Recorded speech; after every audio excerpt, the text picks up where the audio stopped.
This is essentially campus free speech, and we have had a problem in Idaho with students being able to express themselves on a campus. And so essentially this legislation makes very clear that, as was stated in the Supreme Court with Healy versus James, that the First Amendment protection should apply with should not apply with less force on college campuses than in the community at large. In other words, you don't check your constitutional amendments on college campuses. College campuses basically at times, actually often, essentially feel that they are the arbiters of that which can happen on their campus.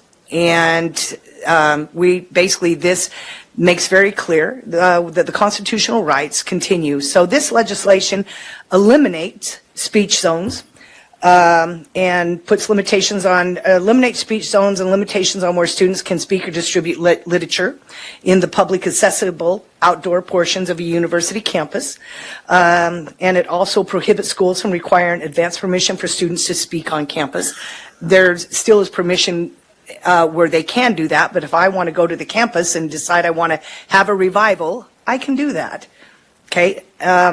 It protects students and student groups from disciplinary action because of the lawful expression. It's unfortunately something that we just experienced in our state a couple years ago, and had some conservative students and a professor who were disciplined, and they ended up winning that lawsuit.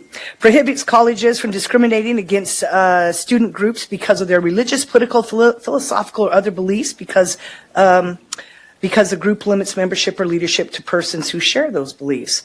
I could go on with a few more things, but I'm not sure how much that you would like to hear right now, but we'd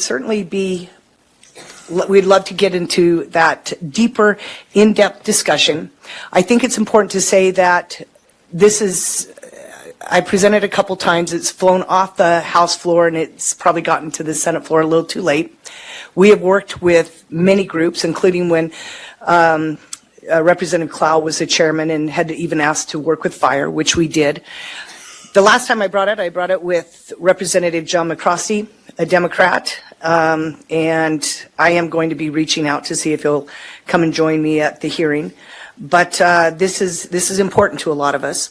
I think it's also important to say, and I don't want to confuse the issue, we have worked, I also work, and they will be here during the testimony, with Alliance Defending Freedom, and we worked very closely with Boise State. Let me preempt you. You may say, well, did you work with the University of Idaho, Idaho State, and Lewis and Clark? And what about the community colleges? Okay, it is very difficult to work with 4 to 8 colleges at the same time. Typically what a state does is they pick, I'm sure the other colleges don't want to hear it, but it's preeminent university or the university in the backyard, and you work more closely with them, and that is what I've done.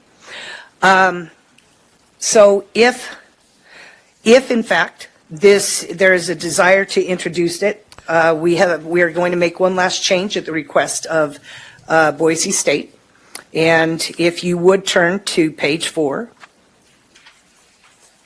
When we get to page 4, 336808, line 14, on the remedies, they, instead of going immediately to the cause of action, et cetera, we would add a section. We'd change section 2 to number 2 to number 3, and we would insert what I had before you, which would become number 2.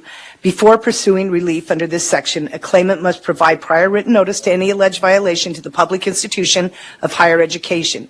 If the public institution of higher education fails to secure the allegation violation within 30 days, the claimant may then bring an action as described herein. The 30-day period to cure shall not count for purposes of calculating the statute of limitations. So we are willing to do that, to give the universities that opportunity to resolve the problem before a cause of action is brought. And this okay, very good. That is Representative Ehardt with that bill. I think it's a fantastic bill. Sounds like she's working with the university there to give them a chance to make up for their mistakes before they get sued. I don't know. I mean, you violate someone's rights to that degree, you should be punished. But I guess we can make a concession for them to cure the problem if that's in case what happens. But sometimes you get shut down on a free speech issue, and you lose the momentum because you're in the moment, and we really need to deter. It really needs to be a big deterrent to say you will not infringe upon these rights. And so we can't do that as public institutions. So we look forward to seeing that bill did get printed. So we look forward to seeing that bill make its way through the House up to the governor's desk.